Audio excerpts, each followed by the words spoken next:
Saat ini, Amerika dan Tiongkok punya masalah dalam negeri yang rumit, dan keduanya punya masalah luar negeri yang meruncing juga rumit. Kita tahu banyak yang tidak peduli dengan berita luar negeri termasuk pemerintahnya. Lemah sekali strategi luar negerinya saat ini dan tidak ada tindakan antisipatif atas apapun. Tapi New Mind tetap fokus di semua sendi bernegara termasuk kebijakan luar negeri. Kita bahas dan apa efeknya untuk Indonesia. Adakah ancaman resesi keuangan Amerika yang katanya punya hutang yang jatuh tempo Oktober tahun ini? Lalu, apakah ancaman salah satu perusahaan terkaya Tiongkok yaitu Evergrande yang hutangnya mencapai 7.000 triliun yang terancam gagal bayar? Akankah bisa picu krisis keuangan di Tiongkok seperti subprime mortgage di tahun 2009 di Amerika? Apa dampak hal tersebut? 1. Melemahnya ekonomi Amerika dan Tiongkok kah?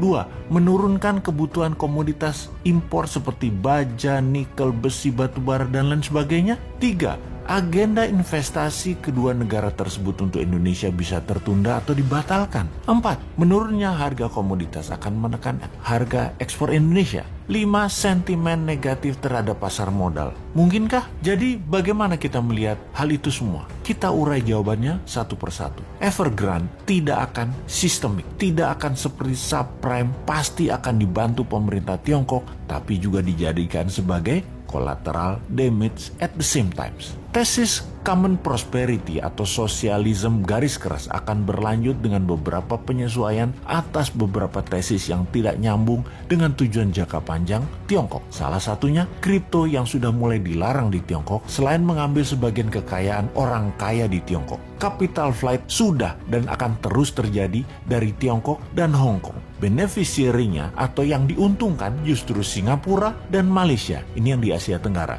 bukan Indonesia. Di Singapura sudah sulit saat ini untuk cari Rolls Royce dan properti lux karena sudah diborong oleh orang Tiongkok dan orang Hong Kong yang hijrah. Mereka juga sudah banyak yang mendaftar untuk jadi PR atau permanent resident dan warga negara Singapura. Jadi kita detailkan untuk menjawab pertanyaan. Nomor 1, Tiongkok akan mengalami koreksi ekonominya karena konsumsi domestik Tiongkok akan melemah. Sementara Amerika tidak akan melemah karena konsumsi domestik di Amerika masih robust. Bahkan Bank Sentral sudah mengisyaratkan akan melakukan tapering atau pengurangan QE karena ada kecenderungan untuk inflasi. Sebentar, sahabat perlu dijelaskan apa itu robust dan apa itu tapering. Kayaknya nggak usah ya, pasti sudah paham. Kalau buzzer pasti nggak paham. Buzzer mah diemin aja. Nomor 2, komoditas baru akan turun setelah 6 bulan karena lag effect di Tiongkok.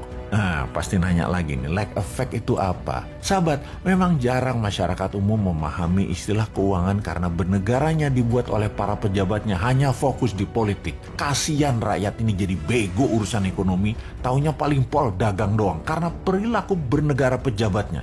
Tapi tenang, rakyat tidak paham tidak apa-apa, tapi pejabat yang berkuasa ternyata juga tidak paham seperti kali ini. Itu memalukan. Jadi apa itu lag effect? Oke, saya terjemahkan pelajaran kampus aja artinya. Bahasa Indonesia cari dewe ya. Oke, lag effect is the potential ineffectiveness in fiscal policy due to the time it takes to recognize an issue. Dah, itu aja artinya.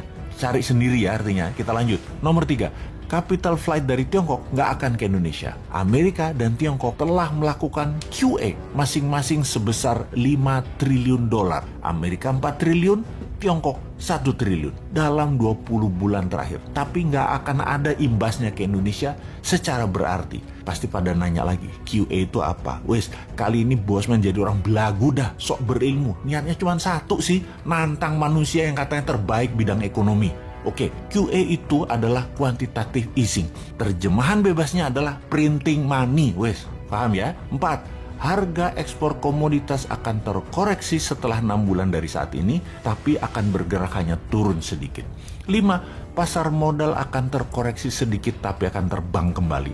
Dikarenakan uang beredar di Amerika, di Uni Eropa, di Jepang, di Tiongkok masih masif. Rasio M2 terhadap GDP masih jauh di atas 100%. Jumlah M2 masih di atas US dollar 100 triliun. Ini akan terus mempengaruhi pasar modal secara positif dan kebanyakan akan dialokasikan di tesis-tesis abad ke-21 seperti teknologi, nanoteknologi, AI atau artificial intelligence, bioteknologi, robotik, dan spaceship dan lain sebagainya. Tidak akan invest di Indonesia kecuali nyedot sumber daya alam seperti sekarang yang rakyatnya nggak dapat apa-apa, negaranya nggak dapat apa-apa, pejabatnya dapat dong, mosok tidak.